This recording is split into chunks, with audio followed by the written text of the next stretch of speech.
ನಮಸ್ಕಾರ ವೀಕ್ಷಕರೇ, 30 minutes 30 news ವಿಶೇಷ ಬುಲೆಟಿನ್ಗೆ ಸ್ವಾಗತ. ನಾನು ಸೌಮ್ಯ ಮಳಲಿ, ನನ್ನ ಜೊತೆ ಇದ್ದಾರೆ ನಾನು ಚೇತನ್ ಹೂಗಾರ್. ಬೆಳಗ್ಗೆಯಿಂದ ಇಲ್ಲಿ ತನಕ ಆಗಿರುವಂತಹ ಪ್ರಮುಖ ವಿದ್ಯಮಾನಗಳ ಪ್ರಮುಖ 30 ಸುದ್ದಿಯನ್ನು ಒಂದೊಂದಾಗಿ ನೋಡ್ತಾ ಹೋಗೋಣ.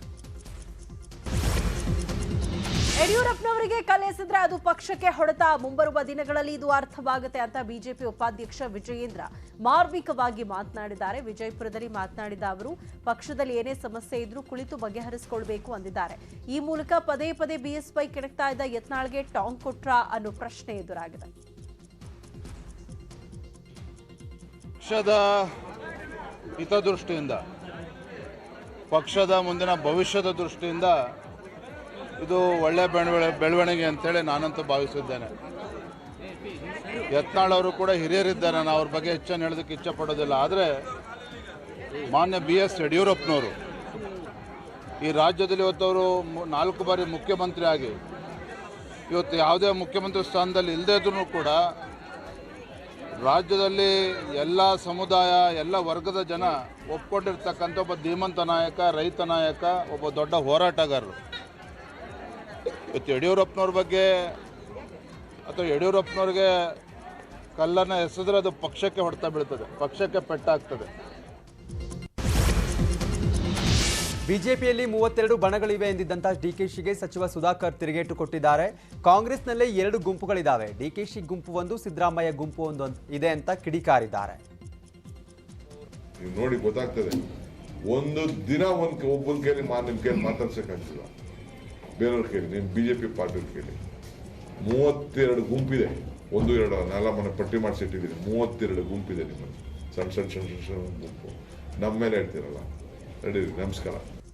ಕಾಂಗ್ರೆಸ್ನ ಮುಖಂಡರುಗಳ ಮೇಲೆ ಯಾರಿಗೂ ಕೂಡ 2 ನಾಯಕರುಗಳಿದ್ದಾರೆ. ಅಲ್ಲಿ ಒಬ್ಬರು DK ಶಿವಕುಮಾರ್ ಅವ್ರನ್ನ ಬಯಸ್ತಾ ಇದ್ರೆ, ಇನ್ನೊಬ್ಬರು ಮಾನ್ಯ ಸಿದ್ದರಾಮಯ್ಯನವ್ರನ್ನ ಬಯಸ್ತಾ ಇದ್ದಾರೆ. ಅಲ್ಲಿ 2 ಗುಂಪುಗಳಾಗ್ಲಿಲ್ವಾ? 2 ಅಲ್ಲ, ಅದು ಇನ್ನೂ ಒಂದು ಗುಂಪಾಗಿದೆ. ಈಗ ಖರ್ಗೆ ಅವ್ರನ್ನ ಯಾಕೆ ಮಾಡಬಾರ್ದು ಅಂತ ಕೆಲವರು ಕೇಳ್ತಾ ಇದ್ದಾರೆ. ಡಾಕ್ಟರ್ ಪರಮೇಶ್ವರ್ ಅವರು ಹಗಲಿರುಳು ಕೂಡ ಶ್ರಮಿಸಿ 2013ರಲ್ಲಿ ತಂದ್ರು. ಅವ್ರನ್ನ ಅನ್ಯಾಯವಾಗಿ ಅವರೇ ಸೋಲಿಸಿದ್ರು, ಆ ಪಕ್ಷದವರೇ. ಅವ್ರಿಗಾದ್ರೂ ಈ ಸಲ ಅವಕಾಶ ಕೊಡೋಣ. ಸುಮ್ಮನೆ ದಲಿತರ ಹೆಸರಲ್ಲಿ ಓಟ್ ತಗೊಳ್ತಾರೆ. ದಲಿತರನ್ನು ಒಂದ್ಸಲಿ ಕೂಡ ಮುಖ್ಯಮಂತ್ರಿಗಳಾಗ್ಲಿಲ್ಲ ಅಂತ ಅದೇ ಪಕ್ಷದಲ್ಲಿ ಬಹಳ ಕೂಗುಗಳಿದೆ. ಇದನ್ನು ಫಸ್ಟ್ ಇತ್ಯರ್ಥ. ಸಿದ್ದರಾಮಯ್ಯ ಕಳೆದ 3-4 ದಿನಗಳಿಂದ ಸುಧಾಕರ್ ಬಗ್ಗೆ ಕಟ್ಟು ಮಾತುಗಳಲ್ಲಿ ಟೀಕಿಸಿದ್ರು. ಸುಧಾಕರ್ ಇವತ್ತು ತಿರುಗೇಟನ್ನ ಕೊಟ್ಟಿದ್ದಾರೆ ನೋಡಿ. ಈ ಭ್ರಷ್ಟಾಚಾರ ಮಾಡೋರಿಗೆ ಈಗ ಇದರಲ್ಲ 40 ಮಂದಿ ಅಲಿಬಾಬಾ ಮತ್ತು 40 ಮಂದಿ ಕಳ್ಳರ ಜೊತೆ ಸೇರ್ಕೊಂಡ್ಬಿಟ್ಟಿದ್ದಾರೆ. ಈಗ 40 ಮಂದಿ ಕಳ್ಳರ ಗುಂಪಿನಲ್ಲಿ ಇವರು ಒಬ್ಬ ಸದಸ್ಯ. ಕೊರೋನಾ ಟೈಮ್ನಲ್ಲಿ ಎಷ್ಟು ಲಂಚ ಹೊಡೆದಿದ್ದಾರೆ ಅಂತೇಳಿ ಅದಕ್ಕೆ ಮಾಸ್ಟರ್ ಇವರೇ, ಹೆಲ್ತ್ ಮಿನಿಸ್ಟ್ರು. ಸುಮಾರು 3,000 ಕೋಟಿ ಲಂಚ ಆಗಿದೆ ಅಂತೇಳಿ ರಿಪೋರ್ಟ್ ಕೊಟ್ಟಿದ್ದಾರೆ. ಅಲ್ಲಿಗೆ ನಾನು ಬೆಳೀತಾ ಇದ್ದೀನಿ ಅಂತೇಳಿ ಮಾರ್ಮಿಕವಾಗಿ ಹೇಳ್ಬೋದು ಅಷ್ಟೇ. ರಾಜಕೀಯದ ನಾಯಕರ ಬಗ್ಗೆ ಇಷ್ಟು ಒಂದು ಟಾರ್ಗೆಟೆಡ್ ಆಗಿ ಅವರು ಆಪಾದನೆಗಳು, ಸುದ್ದಿಗೋಷ್ಠಿಗಳು ನಡೆಸ್ತಾ ಇದ್ದಾರೆ ಅಂತಂದರೆ ಎಲ್ಲೋ ನನ್ನ ಕಡೆ ಕೂಡ ಅವರಿಗೆ ಭಯ ಇದೆ. ಈ ಭಾಗದಲ್ಲಿ ಏನಾಗ್ತಾ ಇದೆ ಅಂತೇಳಿ ಅವ್ರಿಗೂ ಕೂಡ ಕೆಲವು ರಾಜಕೀಯದ ಸ್ಥಿತಿಗತಿಗಳು ಅರ್ಥ ಮಾಡ್ಕೊಂಡಿದ್ದಾರೆ ಅಂತ ನಾನು ತಿಳ್ಕೊಂಡಿದ್ದೀನಿ. ಅವರು ಹೇಳಿದ್ರೆ ನಾನು ಮಂತ್ರಿ ಆಗಲಿಲ್ಲ, ಅಥವಾ ಅವರು ಹೇಳದೇ ಇದ್ರೆ ನಾನು ಮಂತ್ರಿ ಮಾಡ್ದಿರ ಇರೋದಿಲ್ಲ. ಗೊತ್ತಾಯ್ತಲ್ಲ, ರಾಜ್ಯದ ಜನರು, ನನ್ನ ಸರ್ಕಾರ, ನಮ್ಮ ಪಕ್ಷದ ಸರ್ಕಾರ, ನಮ್ಮ ಮುಖ್ಯಮಂತ್ರಿಗಳು ನನ್ನನ್ನು ಮಾಡಿದ್ದಾರೆ. ಇವ್ರು ಮಾಡಿದ್ದಾರೆ ನನ್ನನ್ನು, ಇವ್ರೇನು ಮಾಡಿರಲಿಲ್ಲ.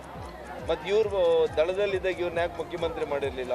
ಹಾಗಾಗಿ ಸುಮ್ಮನೆ ಬಾಯಿ ಚಪ್ಪಲಕ್ಕೆ ಏನೋ ಒಂದು ಮಾತಾಡೋದ್ರಿಂದ ಏನು ಉಪಯೋಗ ಇಲ್ಲ. ನಾ ಲಾಯಕ, ನಾ ನಾಲಾಯಕ ಅನ್ನೋದು ರಾಜ್ಯದ ಜನ ತೀರ್ಮಾನ ಮಾಡಿ. ಹಾಸನ ಟಿಕೆಟ್ ವಿಚಾರ ಜೆಡಿಎಸ್ಗೆ ತಲೆನೋವಾಗಿರುವಂತಹ ಕಾರಣವಾಗಿದೆ. ಸಮಸ್ಯೆಗೆ ಮದ್ದು ಅರಿಯೋದಕ್ಕೆ ಇದಕ್ಕೆ ಸ್ವತಃ HD ದೇವೇಗೌಡರು ಎಂಟ್ರಿ ಕೊಟ್ಟಿದ್ದಾರೆ. ಹಾಸನ ಟಿಕೆಟ್ ವಿಚಾರವನ್ನ ನಾನೇ ಫೈನಲ್ ಮಾಡ್ತೀನಿ, ಗೊಂದಲಕ್ಕೆ ತೆರೆ ಎಳೆದೆ ಹಾಸನಕ್ಕೆ ಬರ್ತೇನೆ ಅಂತ ಆಪ್ತರ ಮುಂದೆ ಗೌಡ್ರು ಹೇಳಿದ್ದಾರಂತೆ. ಭವಾನಿ ರೇವಣ್ಣಗೆ ಟಿಕೆಟ್ ಕೊಟ್ರೆ ಸ್ವರೂಪ್ ಬೆಂಬಲಿಗರು ಪಕ್ಷದಿಂದ ದೂರ ಸರಿಯುವಂತಹ ಸಾಧ್ಯತೆ ಇದೆ. ಸ್ವರೂಪ್ಗೆ ಟಿಕೆಟ್ ಕೊಟ್ರೆ ರೇವಣ್ಣ ಕುಟುಂಬ ತಟಸ್ಥವಾಗುವ ಸಾಧ್ಯತೆ ಇದೆ. ಆದ್ದರಿಂದ ಪಂಚರತ್ನ ಯಾತ್ರೆಯಿಂದ ಕುಮಾರಸ್ವಾಮಿ ವಾಪಸ್ ಆಗಲಿ, ನಾನೇ ಗೊಂದಲ ಬಗೆಹರಿಸ್ತೇನೆ ಅಂತ ಗೌಡ್ರು ಹೇಳಿಕೆ ಕೊಟ್ಟಿದ್ದಾರಂತೆ. ಹಾಸನ ಕ್ಷೇತ್ರದ ಗ್ರಾಮಗಳಲ್ಲಿ ಭವಾನಿ ರೌಂಡ್ಸ್ ಹಾಕ್ತಿದ್ದಾರೆ. ಬುಸ್ತೇನಹಳ್ಳಿಯ ಮಾಸ್ತಿಯಮ್ಮ ದೇಗುಲದಲ್ಲಿ ಪೂಜೆ ಸಲ್ಲಿಸಿದ್ದಾರೆ. ಇದರೊಂದಿಗೆ ಟಿಕೆಟ್ ಸಿಗುವ ವಿಶ್ವಾಸದಲ್ಲಿದ್ದಾರೆ ಎನ್ನಲಾಗ್ತಿದೆ. ಆ ಕಡೆ ಎಚ್.ಡಿ. ರೇವಣ್ಣ ಕುಟುಂಬ ಶೃಂಗೇರಿಗೆ ಭೇಟಿ ನೀಡಿದೆ. ಶಾರದಾಂಬೆ ದರ್ಶನ ಪಡೆದು ಗುರುಗಳ ಆಶೀರ್ವಾದವನ್ನ ಪಡೆದಿದ್ದಾರೆ. ರೇವಣ್ಣ ಕುಟುಂಬ ಶುಭ ಕಾರ್ಯಗಳಿಗೂ ಮುನ್ನ ಶೃಂಗೇರಿಗೆ ಭೇಟಿ ನೀಡುತ್ತೆ. ಇವತ್ತು ರೇವಣ್ಣ ಹಾಸನ ಟಿಕೆಟ್ಗಾಗಿ ಶೃಂಗೇರಿಯಲ್ಲಿ ಪೂಜೆ ಸಲ್ಲಿಸಿದ್ರಾ ಎಂಬ ಪ್ರಶ್ನೆ ಹುಟ್ಟುಹಾಕಿದೆ. ಇದ್ರ ಮಧ್ಯೆ ಭವಾನಿ ರೇವಣ್ಣ ಬಿಜೆಪಿಗೆ ಬರುವಂತೆ ಸಿಟಿ ರವಿ ಆಫರ್ ಕೊಟ್ಟಿದ್ದಾರೆ. ಭವಾನಿ ರೇವಣ್ಣ ಹೊಳೆ ನರಸೀಪುರದಿಂದ ನಮ್ಮ ಪಾರ್ಟಿಯಿಂದ ಸ್ಪರ್ಧಿಸಲಿ ಅಂತ ಹೇಳಿಕೆ ಕೊಟ್ಟಿದ್ದಾರೆ. ಹಾಸನ ಜಿಲ್ಲೆ ರಾಜಕಾರಣದ ಬಗ್ಗೆ ನಾನು ಸ್ವಯಂ ಸಹೋದರಿ ಭವಾನಿ ರೇವಣ್ಣ ಅವರ ಹೇಳಿಕೆಯನ್ನು ನಾನು ಗಮನಿಸಿದೆ. ಕುಮಾರಸ್ವಾಮಿ ಅವರು ಹೇಳಿದ ಹೇಳಿಕೆಯನ್ನು ಗಮನಿಸಿದೆ. ಎಚ್.ಡಿ. ಕುಮಾರಸ್ವಾಮಿ ಅವರು ಹೇಳಿದಾಗ ಆ ಎರಡನ್ನೂ ಗಮನಿಸಿದ್ದೇನೆ. ನಾನು ಮನೆಯಲ್ಲಿ ಜಗಳ ಹಚ್ಚಕ್ಕೆ ಬಯಸೋದಿಲ್ಲ. ಇಲ್ಲಾಂದರೆ ನಾನು ನನ್ನ ಮನಸ್ಸಲ್ಲಿತ್ತು ಭವಾನಿ ಅಕ್ಕ ಹೊಳೆ ನರಸೀಪುರಕ್ಕೆ ನಿಮಗಿಂತ ಬೆಸ್ಟ್ ಕ್ಯಾಂಡಿಡೇಟ್ ಇನ್ಯಾರೂ ಇಲ್ಲ, ನಮ್ಮ ಪಾರ್ಟಿಯಿಂದ ನೀವು ಹೊಳೆ ನರಸೀಪುರಕ್ಕೆ ಕ್ಯಾಂಡಿಡೇಟ್ ಆಗುವಂತ ಹೇಳೋಣ ಅಂತ ನನ್ನ ಮನಸ್ಸಲ್ಲಿತ್ತು. ಆದರೆ ನಾನು ಯಾಕೆ ರೇವಣ್ಣವರು ಭವಾನಿ ಅಕ್ಕನ ನಡುವೆ ಜಗಳ ಹಚ್ಚಲಿ, ಹಂಗಾಗಿ ನಾನೇನು ಹೇಳಲ್ಲ. ಗೊತ್ತಿಲ್ಲ ನನಗೆ ಅದ್ರ ಬಗ್ಗೆ. ನೀವು ಸಿಟಿ ರವಿ ಅವ್ರನ್ನ ಕೇಳಬೇಕು. ನಂಗೆ ಇನ್ನೂ ಏನು ವಿಷಯಗಳು ಅಷ್ಟು ಗೊತ್ತಿಲ್ಲ. ಅದರಿಂದ ನೋಡೋಣ ಮುಂದೆ ಟಿಕೆಟ್ ಫೈಟ್ ನಡೀತಾ ಇರುವಾಗಲೇ ಭವಾನಿ ರೇವಣ್ಣ ಟೆಂಪಲ್ ರನ್ ನಡೆಸಿದ್ದಾರೆ. ಹಾಸನ ಹೊರವಲಯದ ಬುಸ್ತೇನಹಳ್ಳಿ ಗ್ರಾಮದಲ್ಲಿ ಮಾಸ್ತಿಯಮ್ಮ ದೇವಿ ದೇವಸ್ಥಾನ ಉದ್ಘಾಟನೆಗೆ ಬಂದಿದ್ದಾರೆ. ದೇವಾಲಯದಲ್ಲಿ ದೇವೇಗೌಡರು, ಚೆನ್ನಮ್ಮ ರೇವಣ್ಣ, ಭವಾನಿ, ಸೂರಜ್ ರೇವಣ್ಣ, ಪ್ರಜ್ವಲ್ ಕುಮಾರಸ್ವಾಮಿ ಹೆಸರಲ್ಲಿ ಭವಾನಿ ರೇವಣ್ಣ ಅರ್ಚನೆ ಮಾಡಿಸಿದ್ದಾರೆ. ಕುಮಾರಸ್ವಾಮಿ ಟಿಕೆಟ್ ನೀಡಲ್ಲ ಎಂದರೂ ಕೂಡ ಕುಮಾರಸ್ವಾಮಿ ಹೆಸರಿನಲ್ಲಿ ಭವಾನಿ ಅರ್ಚನೆ ಮಾಡಿಸಿದ್ದಾರೆ.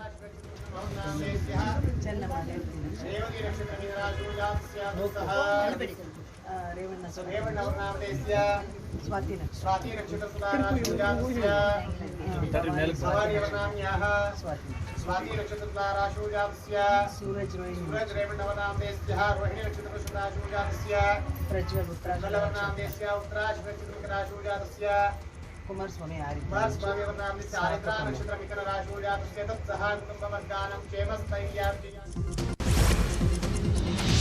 ಕೆಪಿಸಿಸಿ ಅಧ್ಯಕ್ಷ ಡಿಕೆ ಶಿವಕುಮಾರ್ ಅವರಿಗೆ ಅಭಿಮಾನಿಗಳು ಮಂಡ್ಯದಲ್ಲಿ ಗೂಳಿ ಗಿಫ್ಟ್ ಕೊಟ್ಟಿದ್ದಾರೆ. ಚುನಾವಣೆಯಲ್ಲಿ ಡಿಕೆಶಿ ಗೂಳಿಯಂತೆ ಮುನ್ನುಗ್ಲಿ ಅಂತ ಕಾರ್ತಿಕ್ ಎಂಬ ಅಭಿಮಾನಿ ಗೂಳಿಯನ್ನ ನೀಡಿದ್ದಾರೆ.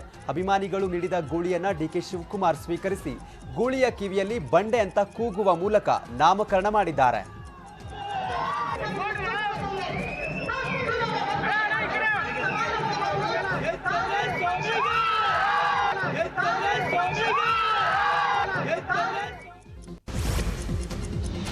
ಮಂಡ್ಯದಲ್ಲಿ ನಡೆದ ಕಾಂಗ್ರೆಸ್ ಸಮಾವೇಶದಲ್ಲಿ ಜನರೇ ಇರಲಿಲ್ಲ. ಅದರಲ್ಲೂ ಸಿದ್ದರಾಮಯ್ಯ ಭಾಷಣಕ್ಕೂ ಮೊದಲೇ ಜನರು ಖಾಲಿ ಆದರು. ಪ್ರಜಾಧ್ವನಿ ಸಮಾವೇಶದಲ್ಲಿ ಖಾಲಿ ಕುರ್ಚಿಗಳು ರಾರಾಜಿಸ್ತಾ ಇದ್ವು. ಆದ್ರಿಂದ ಜನರನ್ನ ತೆರಳದಂತೆ ಕೈ ನಾಯಕ ಚೆಲುವರಾಯಸ್ವಾಮಿ ಮನವಿ ಮಾಡಿಕೊಂಡರು.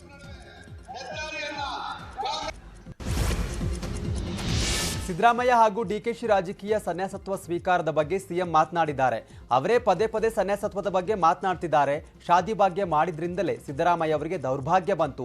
ಈಗಲೂ ಮುಂದುವರಿಸಿದರೆ ಪಕ್ಷಕ್ಕೂ ದೌರ್ಭಾಗ್ಯ ಬರಲಿದೆ ಅಂತ ಈ ರೀತಿಯಾಗಿ ಸಿಎಂ ಅವರು ಮಾತುಗಳನ್ನು ಹೇಳಿಕೆ ಕೊಟ್ಟಿದ್ದಾರೆ.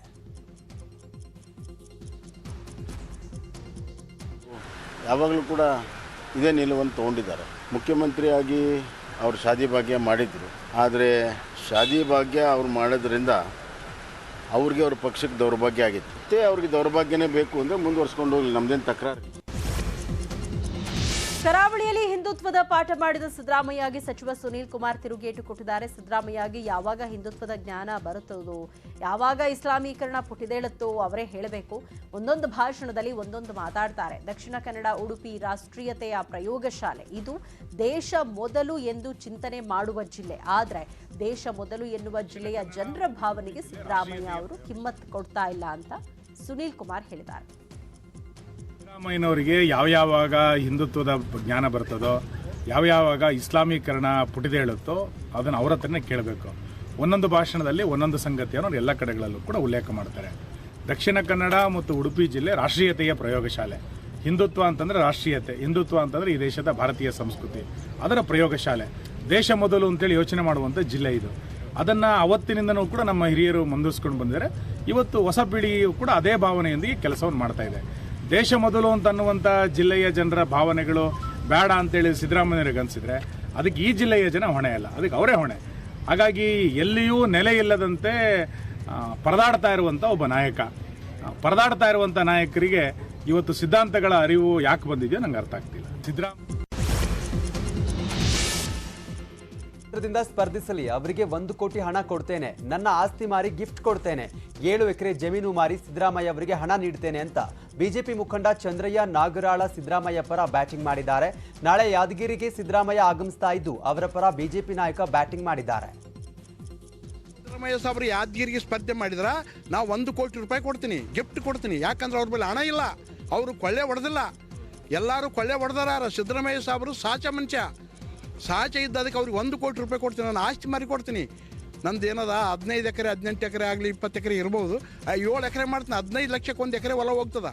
ಇದು ಒಂದು ವೇಳೆ ಪ್ರೆಸ್ ಮೀಟ್ ಕರೆದ್ವಿ, ಇದ್ರೂ ಒಂದು ವೇಳೆ ನೋಡಲಿಲ್ಲ ಅಂದ್ರೆ ಬರಲಿಲ್ಲ ಅಂದರೆ ನಾವು ಎಲ್ಲರೂ ಸಮಾಜದವ್ರು ಹೋಗಿ ನಾವು ಬೆಂಗಳೂರಿಗೆ ಹೋಗಿ ಅವ್ರಿಗೆ ಕೈಕಾಲು ಬೀಳ್ತೀವಿ. ಬರ್ರಿ ಸರ್, ಯಾದಗಿರಿ ಮತಕ್ಷೇತ್ರಕ್ಕೆ ಬರ್ರಿ, ನಮ್ಮ ಅಭಿವೃದ್ಧಿ ಮಾಡಿರಿ. ನಾವು ಎಲ್ಲರೂ ನಮ್ಮ ಮಕ್ಕಳು ಮರಗಳು ಸ್ಕೂಲು ಅಥವಾ ಇನ್ನಿತರ ದವಾಖಾನೆಗೆ ಎಲ್ಲಿಗೇನೋ ಹೋಗಲಿ ಬರಲಿ, ರೋಡ್ ಗೀಡು ಶಿಸ್ತಾತವ ಅಭಿವೃದ್ಧಿ ಮಾಡ್ತಾರಂತ ನನ್ನ ಅಭಿಪ್ರಾಯ ಸಂಗಟ ನಾವು ಹೇಳ್ತೀವಿ. ನಮ್ಗೆ 70 ವರ್ಷ ಮುಗಿಲಕ್ಕೆ ಬಂತು, ಅಭಿವೃದ್ಧಿ. ಕುಮಾರಸ್ವಾಮಿ ಮಂಡ್ಯದಿಂದ ಸ್ಪರ್ಧೆ ಮಾಡುವ ಬಗ್ಗೆ ಸಿಪಿ ಯೋಗೇಶ್ವರ್ ಮಾತಾಡಿದ್ದಾರೆ. ಕುಮಾರಸ್ವಾಮಿಯದ್ದು ಸ್ವಂತ ಪಕ್ಷ 224 ಕ್ಷೇತ್ರದಲ್ಲಿ ಎಲ್ಲಿ ಬೇಕಾದರೂ ನಿಲ್ಲಬಹುದು. ನಮ್ದು ರಾಷ್ಟ್ರೀಯ ಪಕ್ಷ ಎಲ್ಲಿ ಹೇಳ್ತಾರೋ ಅಲ್ಲೇ ಸ್ಪರ್ಧೆ ಮಾಡಬೇಕು. ಅದರಲ್ಲೂ ಕುಮಾರಸ್ವಾಮಿ ಕೊಕ್ರೆ ಇದ್ದ ಹಾಗೆ ಎಲ್ಲೆಲ್ಲಿ ಮೀನಿರುತ್ತೋ ಅಲ್ಲಲ್ಲಿ ಹೋಗ್ತಿರ್ತಾರೆ ಅಂತ ಯೋಗೇಶ್ವರ್ ವ್ಯಂಗ್ಯವಾಡಿದ್ದಾರೆ.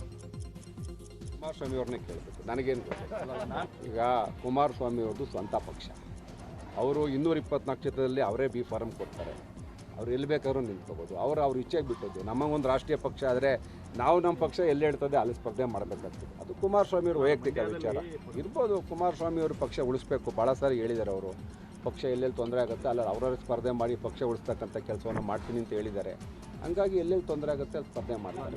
ಈಗ ನೋಡೋಣ, ನನ್ನ ಕರ್ಮಭೂಮಿ ಚನ್ನಪಟ್ಟಣ, ನನಗೆ ರಾಜಕೀಯ ಜನ್ಮ ಕೊಟ್ಟದ್ದು ಚನ್ನಪಟ್ಟಣ. ಈ ಜನಗಳ ಸೇವೆ ಮಾಡಿಕೊಂಡೇ ಬಂದಿದ್ದೀನಿ, ಮುಂದೇನೂ ಮಾಡಬೇಕು ಅಂತಿದ್ದೀನಿ. ನನಗೆ ಸದ್ಯಕ್ಕೆ ಯಾವುದೇ ಬೇರೆ ಆಲೋಚನೆಗಳಿಲ್ಲ. ನಾನು ಈಗ ಅವ್ರಿಗೆ 108 ಕ್ಷೇತ್ರ ಇದೆ. ನಾನು ಮೊದಲೇ ಹೇಳಿದ್ದೆ, ಕುಮಾರಸ್ವಾಮಿ ಕೊಕ್ರೆ ಇದ್ದಾಗೆ ಎಲ್ಲಿ ಬೇಕಾದರೂ ಇಲ್ಲಿಂದ ಎಲ್ಲೆಲ್ಲಿ ಕೆರೆಯಲ್ಲಿ ಮೀನಿದೆ ಅಲ್ಲಲ್ಲಿ ಹೋಗ್ತಾ ಇರ್ತಾರೆ. ನನಗೆ ಬೀಳ್ಳಿ ಎಳ್ಳಿ ನಮ್ಮ ತಾಲೂಕು ನನಗೆ ಕರ್ಮಭೂಮಿ, ಇಲ್ಲೇ ನಾನು ಈ ಕ್ಷೇತ್ರದಲ್ಲಿ ಕೆಲಸ ಮಾಡಬೇಕಾಗ್ತದೆ.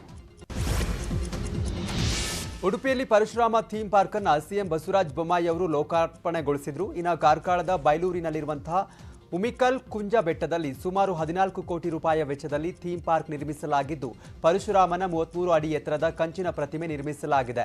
ಸಚಿವ ಸುನಿಲ್ ಕುಮಾರ್ ನೇತೃತ್ವದಲ್ಲಿ ಕಾರ್ಯಕ್ರಮದಲ್ಲಿ ಸಚಿವೆ ಶೋಭಾ ಕರಂದ್ಲಾಜೆ, ಎಸ್ ಅಂಗಾರ, ನಟ ರಿಷಬ್ ಶೆಟ್ಟಿ ಸೇರಿದಂತೆ ಹಲವರು ಭಾಗಿಯಾಗಿದ್ದರು.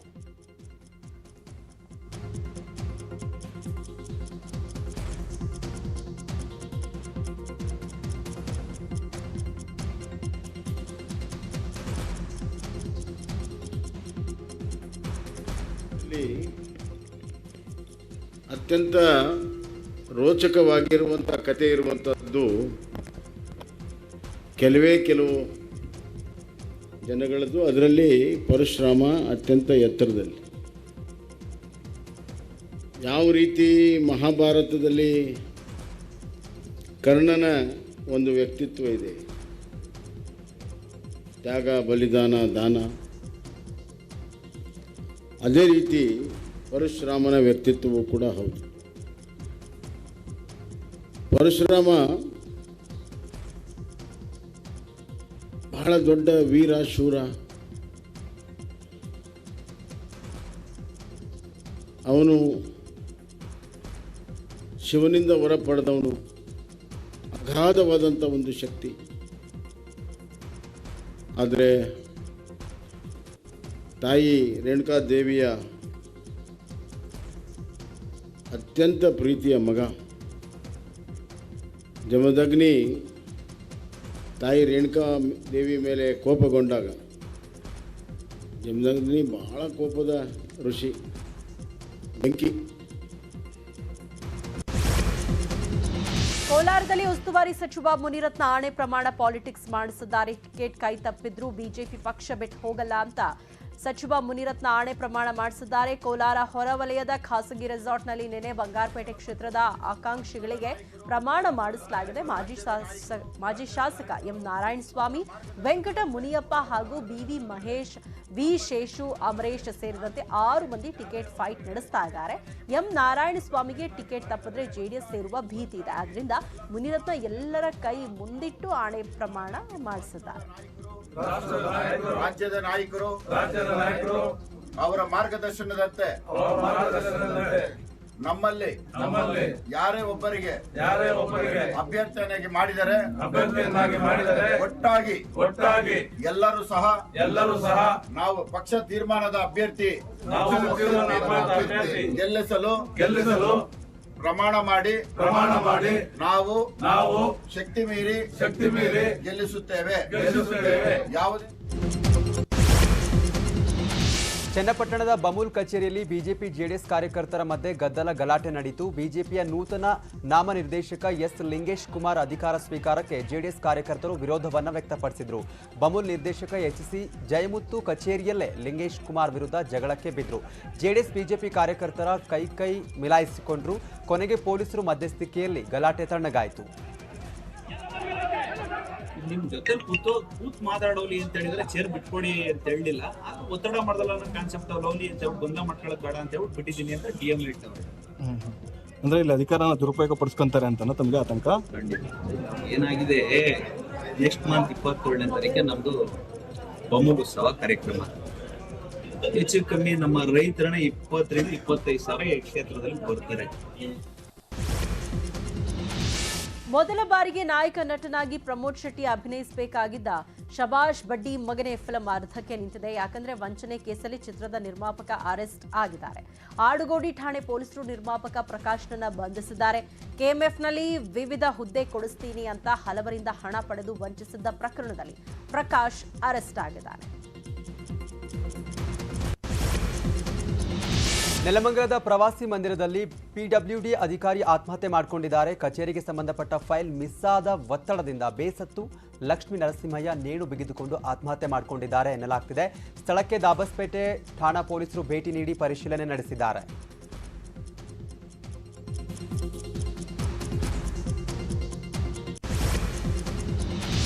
ಬೆಂಗಳೂರಿನಲ್ಲಿ ಒಂದೊಂದು ದಿನ ಒಂದೊಂದು ರಸ್ತೆ ಸಮಸ್ಯೆ ಉದ್ಭವಿಸುತ್ತೆ. ಇದೀಗ ಬಿಬಿಎಂಪಿ ಕಚೇರಿ ಪಕ್ಕದಲ್ಲೇ ಇರೋ ಸಂಪಂಗಿ ರಾಮನಗರದ ಮುಖ್ಯ ರಸ್ತೆಯಲ್ಲಿ ಮೋರಿಯ ಸ್ಲ್ಯಾಬ್ ಕುಸಿದಿದೆ. ಸ್ಲ್ಯಾಬ್ ಕುಸಿದು 15 ದಿನಗಳಾದರೂ ಬಿಬಿಎಂಪಿ ಅಧಿಕಾರಿಗಳು ತಲೆ ಕೆಡಿಸಿಕೊಂಡಿಲ್ಲ.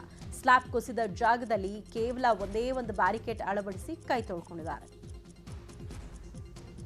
3 ಚೇಂಬರ್ 4 ಚೇಂಬರ್ವರೆಗೂ ಮಾಡಿದ್ದಾರೆ. ಇದುವರೆಗೂ ಬಂದೇ ಒಂದೊಂದು ಸಲ ಒಂದು ಬೇರೆ ಇದಾಕಿದ್ದಾರೆ ನೋಡಿ.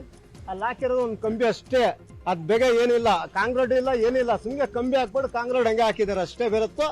ದಯವಿಟ್ಟು ಅದನ್ನ ಕಾರ್ಪೊರೇಟ್ಗಳು ಬಂದಿಲ್ಲ, MLAಗಳು ಬಂದಿಲ್ಲ, ಯಾರು ಇನ್ನವರೆಗೂ ಬಂದಿಲ್ಲ.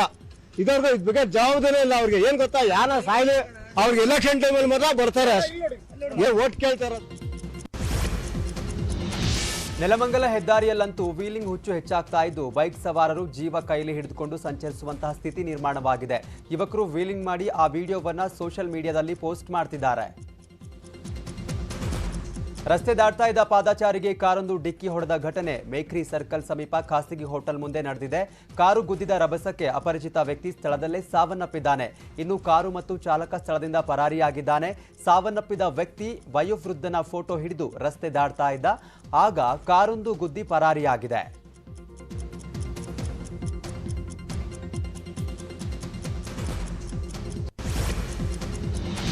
ಧಾರವಾಡ ಜಿಲ್ಲೆ ನರೇಂದ್ರ ಗ್ರಾಮದ 50ರ ಹರೆಯದ ಈಶ್ವರ ಯಲ್ಲಪ್ಪ ಅಂಬಣ್ಣನವರ್ ಅನ್ನೋರು ವಿಶೇಷ ಕೆಲಸ ಮಾಡಿದ್ದಾರೆ. ಸ್ವಗ್ರಾಮದಿಂದ ಮಹಾರಾಷ್ಟ್ರದ ಫಂಡರಪುರ ವಿಠಲನ ಸಾನ್ನಿಧ್ಯಕ್ಕೆ ಉರುಳು ಸೇವೆ ಮಾಡುತ್ತಿದ್ದಾರೆ. ಸದ್ಯ ಅವರು ಬಾಗಲಕೋಟೆ ಜಿಲ್ಲೆ ತಲುಪಿದ್ದಾರೆ. 380 ಕಿಲೋಮೀಟರ್ನಷ್ಟು ಉರುಳು ಸೇವೆಯನ್ನ ಈ ಈಶ್ವರ ಯಲ್ಲಪ್ಪ ಕೈಗೊಳ್ಳಲಿದ್ದಾರೆ. ಪ್ರತಿದಿನ ಇವರು 8 ರಿಂದ 10 ಕಿಲೋಮೀಟರ್ ಉರುಳು ಸೇವೆ ಮಾಡ್ತಾರೆ. ರಸ್ತೆಯ ಪಕ್ಕದಲ್ಲಿರುವ ದೇವಸ್ಥಾನಗಳಲ್ಲಿ ರಾತ್ರಿ ಕಳೀತಾರೆ. ಗ್ರಾಮಸ್ಥರು ಮತ್ತು ವಾಹನ ಸವಾರರು ನೀಡುವ ಹಣ್ಣು ಮತ್ತು ಊಟವನ್ನು ಸ್ವೀಕರಿಸಿ ಮತ್ತೆ ಮುಂದೆ ಸಾಗ್ತಾರೆ. ನಾವು ರೀ ಶಿವಕಾಯಿ ಹೊಂಟವ್ರಿ 3ನೇ ವರ್ಷ ಮುಗಿಸ್ಬೇಕಂತ ಹೇಳಿ ಜನಕ್ಕೆಲ್ಲ ಇದಾಗಲಿ ಅಂತ ಹೇಳಿ ಈಗ ಎದ್ರ ಸಂಬಂಧ ಹೋಗ್ತೀರಿ ಹಿಂಗೆ ನಾವು ರೀ ಇದ್ರಿ ಈಗ 3ನೇ ವರ್ಷ ಮುಗಿಲಿ ಅಂತ ಹೇಳಿ ಗೌರ್ಮೆಂಟ್ ಸಹಾಯ ಹಂಗೆ ಏನು ಇಲ್ರಿ ನಮ್ಗೆ. ಪ್ರಧಾನಿ ಮೋದಿ ಕುರಿತ ಬಿಬಿಸಿಯ ಡಾಕ್ಯುಮೆಂಟರಿ ಭಾರತದಲ್ಲಿ ದೊಡ್ಡ ಮಟ್ಟದಲ್ಲಿ ಸದ್ದು ಮಾಡ್ತಾ ಇದೆ. JNU ಅಲಿಗಢ ವಿವಿಗಳಲ್ಲಿ ದೊಡ್ಡ ಪ್ರತಿಭಟನೆಗಳೇ ನಡೀತಾ ಇದ್ದಾವೆ. ಇದೀಗ ಚೆನ್ನೈನ ಮದ್ರಾಸ್ ವಿಶ್ವವಿದ್ಯಾಲಯದಲ್ಲಿ ಬಿಬಿಸಿ ಡಾಕ್ಯುಮೆಂಟರಿಯನ್ನ ವಿದ್ಯಾರ್ಥಿಗಳು ಲ್ಯಾಪ್ಟಾಪ್ನಲ್ಲಿ ವೀಕ್ಷಣೆ ಮಾಡಿದ್ದಾರೆ.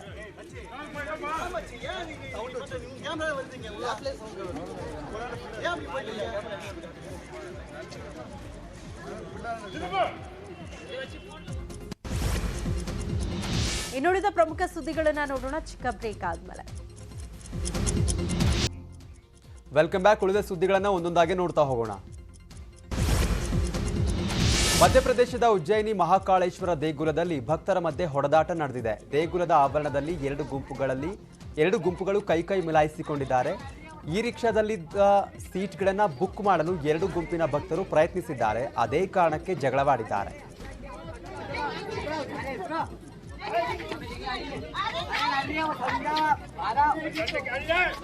महाकाल कॉरिडोर में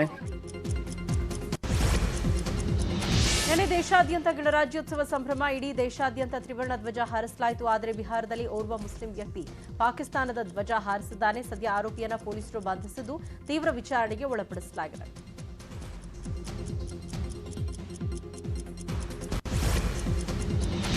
ಕಾಂಗ್ರೆಸ್ ನಾಯಕರಿಗೆ ಸರ್ಜಿಕಲ್ ಸ್ಟ್ರೈಕ್ ಬಗ್ಗೆ ಮತ್ತೆ ಅನುಮಾನ ಹುಟ್ಟಿಕೊಂಡಿದೆ. ಮೊನ್ನೆಯಷ್ಟೇ ದಿಗ್ವಿಜಯ್ ಸಿಂಗ್ ಸರ್ಜಿಕಲ್ ಸ್ಟ್ರೈಕ್ಗೆ ಸಾಕ್ಷ್ಯ ಕೇಳಿದ್ರು. ಇದೀಗ ಹಿರಿಯ ಕಾಂಗ್ರೆಸ್ ನಾಯಕ ರಶೀದ್ ಆಳ್ವಿ ದಿಗ್ವಿಜಯ್ ಸಿಂಗ್ ಹೇಳಿಕೆಯನ್ನು ಸಮರ್ಥಿಸಿಕೊಂಡಿದ್ದಾರೆ. दिग्विजय जी ने कोई गलत बात नहीं कही है. सर्जिकल स्ट्राइक निश्चित तौर से हुई थी, लेकिन भारत सरकार ने कहा था कि हमने वीडियोग्राफी की है. अगर कोई आदमी ये कह रहा है कि उसका वीडियो दिखाया जाए, इसमें क्या गलती है? आज तक वो वीडियो नहीं दिखाया गया, पार्लियामेंट में डिस्कशन नहीं हुआ. सुषमा जी आज हमारे बीच नहीं है. उन्होंने कहा था हमने ऐसी जगह अटैक किया जहां कोई आदमी न मारा जाए.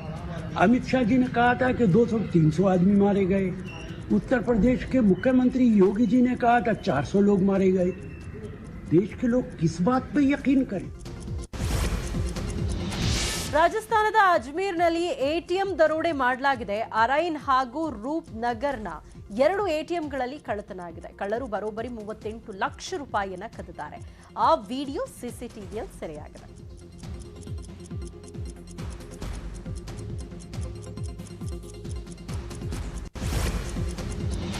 ಪಾಕಿಸ್ತಾನದ ಜಂಗಾಬಲಕ್ಕೆ ಭಾರತ ಪೆಟ್ಟು ನೀಡಿದೆ. ದೇಶ ವಿಭಜನೆ ಬಳಿಕ ಭಾರತ ಮೊಟ್ಟ ಮೊದಲ ಬಾರಿ ಮಹತ್ವದ ಹೆಜ್ಜೆ ಇಟ್ಟಿದೆ. ಸಿಂಧೂ ನದಿ ನೀರಿನ ಒಪ್ಪಂದದಲ್ಲಿ ಬದಲಾವಣೆಗಾಗಿ ಪಾಕಿಸ್ತಾನಕ್ಕೆ ನೋಟಿಸ್ ಜಾರಿ ಮಾಡಿದೆ. 90 ದಿನಗಳ ಒಳಗಾಗಿ ಉತ್ತರ ನೀಡುವಂತೆ ಭಾರತ ಸೂಚನೆ ನೀಡಿದೆ. ಪಾಕಿಸ್ತಾನದ ಉತ್ತರ ನೀಡದಿದ್ರೆ ಭಾರತ ಕ್ರಮ ಕೈಗೊಳ್ಳುತ್ತೆ. ಅಂತಾರಾಷ್ಟ್ರೀಯ ನೀರು ಒಪ್ಪಂದಕ್ಕೆ ಭಾರತ ಬದ್ಧವಾಗಿದೆ. ಆದರೆ ಪಾಕಿಸ್ತಾನದ ಕ್ರಮದಿಂದ ಬದಲಾವಣೆ ಅನಿವಾರ್ಯವಾಗಿದೆ ಅಂತ ಹೇಳಿದೆ. ಪಾಕಿಸ್ತಾನದ 70ರಷ್ಟು ಭಾಗಕ್ಕೆ ಸಿಂಧೂ ನದಿ ನೀರುಣಿಸ್ತಾ ಇದೆ. ದಿವಾಳಿ ಪಾಕಿಸ್ತಾನದ ರೂಪಾಯಿ ಮೌಲ್ಯ ಈಗ ಡಾಲರ್ ಎದುರು ಸಾರ್ವಕಾಲಿಕ 255 ರೂಪಾಯಿಗೆ ಕುಸಿತ ಕಂಡಿದೆ. ಕಳೆದ ಜನವರಿಯಲ್ಲಿ ಡಾಲರ್ ಎದುರು ಪಾಕ್ ಕರೆನ್ಸಿ 175 ರೂಪಾಯಿನಷ್ಟಿತ್ತು. ಇದೀಗ 255 ರೂಪಾಯಿಗೆ ತಲುಪಿದೆ. ಬಾಲಿವುಡ್ ಖಾನ್ಗಳ